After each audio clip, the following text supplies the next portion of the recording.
Hey, hi everyone. This is Ranmay here on your show E-Copy with Experts. Today we have Aalap Shah, who is the founder and CEO at 108. Welcome Aalap to our show today.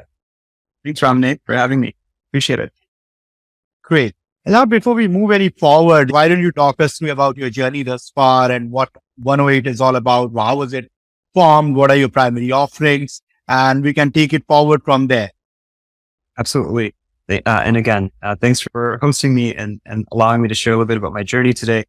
I'm Aalap, as you mentioned, and my journey really started from being inspired by my parents who came to the US about over 40 years ago. And they are fantastic entrepreneurs. And so I got to grow up watching them build various businesses and supporting them and working with them. And I actually decided that might not be the right path for me. And so I went into becoming a CPA and worked at Deloitte for a little bit before realizing that entrepreneurship runs in my blood and switching gears and building a retail business around specialty toys, which then I later sold. Really sparked my curiosity because Amazon and Borders and Target were all getting into the specialty online business, and my customers were walking in with their mobile devices, asking me to match prices. And that really sparked an idea in my head around how are brands going to navigate this landscape? How are brick and mortar businesses going to be able to compete, and really got interested in SEO and social media. If all of these customers are shopping and searching online, how do we as a toy store survive that environment? And so just started experimenting and learning. Back in those days, SEO meant that you did a lot of transparent text on white backgrounds, and PPC was very nascent in those days, and really had commands to use some of these services for my business to become viable again. I had an opportunity to exit and sell, which gave me some time off. I love to travel, so we got to travel.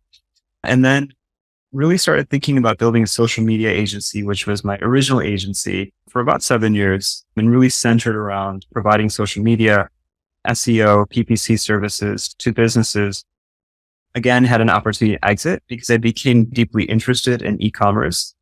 Again, really saw those trends of Amazon dominating the market again. So these themes resurfaced again, where Amazon became the retailer of choice for many consumers, and many brands were thinking about how to leverage and harness that platform. So I actually bought an Amazon business in the fishing gear space. I don't fish and I'm vegetarian. So it was quite the challenge to really learn. But I learned by doing. I'm a super curious person, and I knew that I needed to own an Amazon business to really truly offer that as a service. And also at the same time, I love Shopify.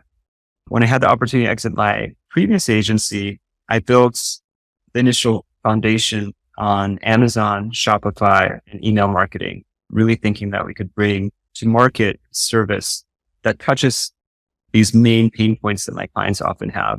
And then started adding in, again, the bread and butter of SEO, paid media, paid social, content, and creative across the board.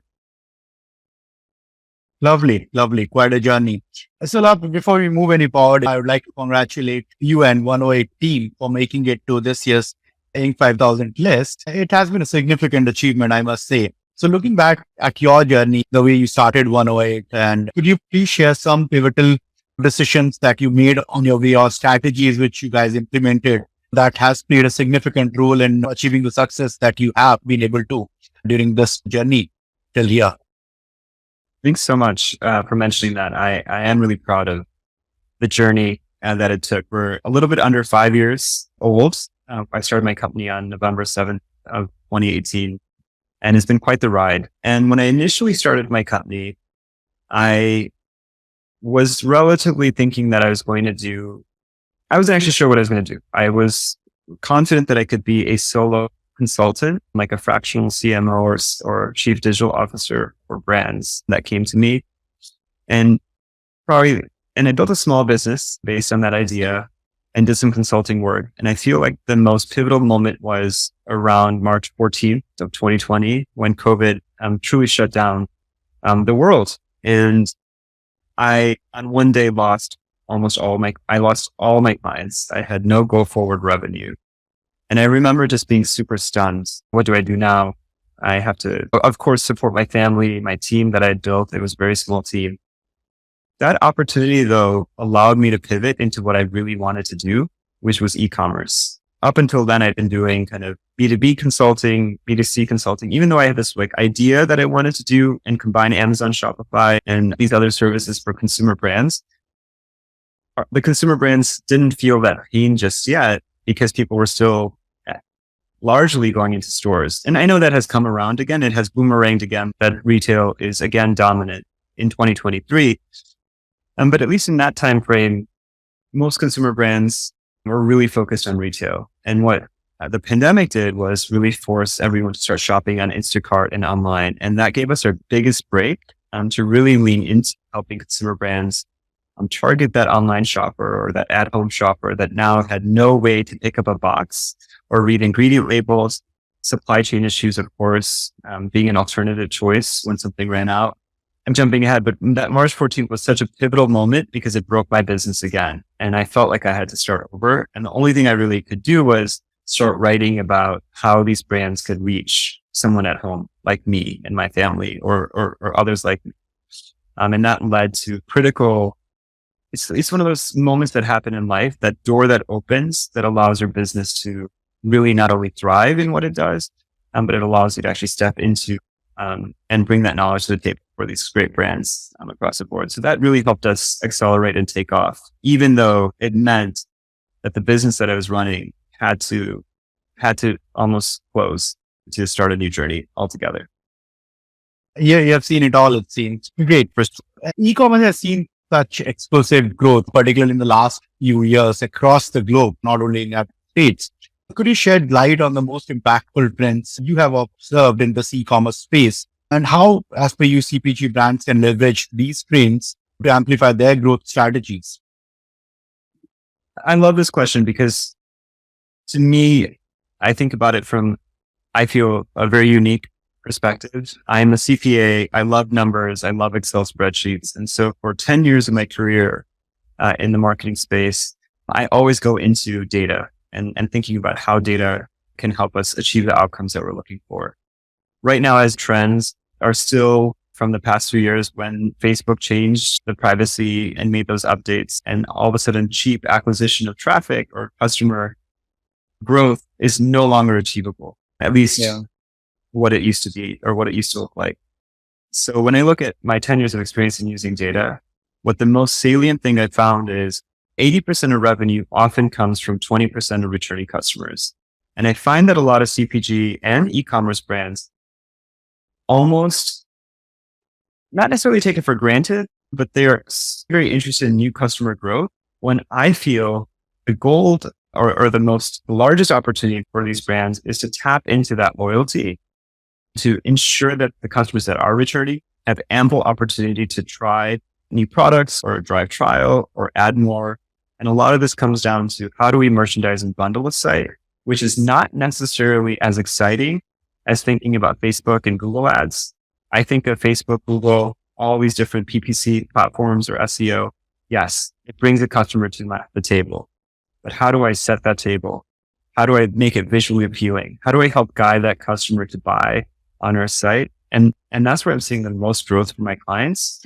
And I strongly believe why we retain our clients is because we create sustainable opportunities, and thinking about lowering CAC and really driving that lifetime value higher is my main goal. So it's just that trend doesn't seem to be talked about because it's actually way more exciting to think about all the fun stuff like creative and influencer marketing. And I strongly believe in all those tactics. But when we bring someone to our storefront, when you invite them to shop at our location, online at least, we want to make it as inviting as possible, as intuitive as possible. And we want to make sure that customer, when they come back, we're catering to how they want to buy from us.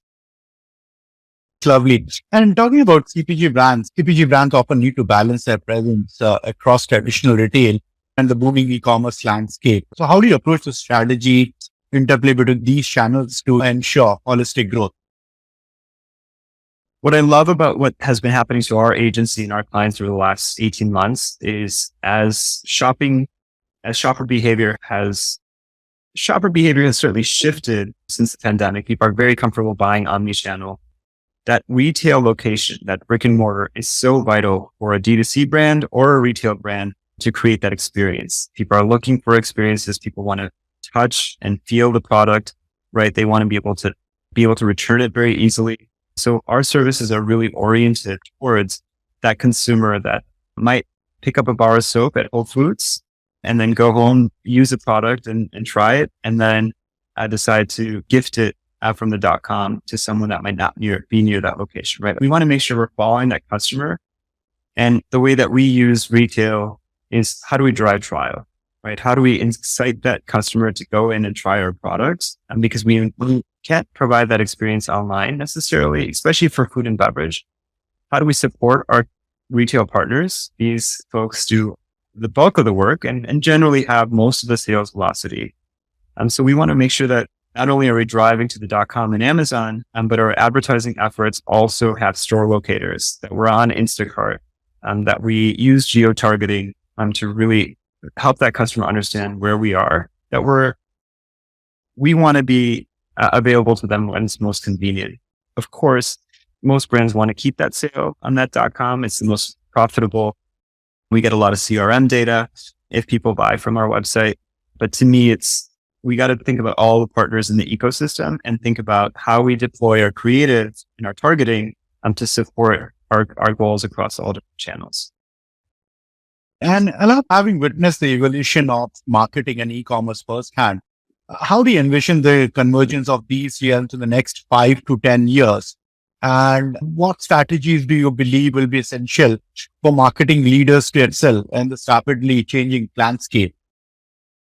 I consider myself to be somewhat of a dinosaur in the space because I used to own a brick and mortar and at a much small scale compared to a Target or a Whole Foods or Scope. But just really understanding, and I feel like being grounded and thinking about experiences that our customers want to have, that we want to complement and make sure that we're enhancing each channel. So if I just take a brick and mortar, when someone walks in, it's because of convenience or they're looking for discovery, right? Or it just happens to be on the way home, right? And so how do I take that touch point and I collect data at that point? It's, to me, the most important trend and opportunity for our clients and businesses out there is to collect as much data as you can, first party, because you can't rely on these other platforms, as we've seen, that will always have access to that. So let's own that customer relationship as much as we can. So at retail, it might be a sweepstakes of some sorts for your brand, right? Where you can enter with an email address or a phone number, you maybe scan a QR code. I'm so thankful that those are back and actually have a use case in 2023. So how do we excite that customer at point of purchase at retail? Then how do we use that data? What are those email automations and flows, remarketing display campaigns that we can just be a fridge magnet for our customer? I want to be seen. I don't want to be annoying, but I want to make sure that my customer has options to buy me at a retail, on Amazon or D2C. And I've thought about merchandising on each of those platforms to make sure that I'm adding value. So on Amazon, it could be a variety pack. On .com, it could be my full range. At a retailer, it could be a select amount of SKUs that are really turning on shelf. And that's where I feel like the biggest opportunity for our clients and manufacturers out there is, how do you create product sets that live in each of these channels? Because our customers want that curation and that experience to try it their own way. Yeah, absolutely. Aalap, before we move any forward, before we wrap this up, I would like to play a quick rapid fire with you. I hope you're game for it. Yes. Okay, great. So your favorite book? Traction. Okay. Let's say if we were to make a movie on you, what genre would it be? I think it'd be like a romantic comedy. Okay, lovely. Okay. And your last Google search? You can check this. It is an open book. Don't worry. I know. It's a good question. My last Google search. I was looking at Typeform or like personality quizzes, because I'm working on a subscription oriented client and just trying to think about how we collect data to give the right recommendations. Okay. What day of the week you like the most? Monday. Okay. Typical entrepreneur answer to that. Okay. And where do we find you on Friday evenings post work? Always do a movie night with the kids and we order it in. And it's our tradition since the pandemic. And it's, you can look the most forward. Lovely, Alap. I will not really grill you any further, but yeah, thank you so much for taking out time and doing this with us. I'm sure our audience would have benefited a lot out of the insights shared by you. But yeah, appreciate you taking out time and doing this, man. Thank you for hosting me. It's so good to meet you. Pleasure.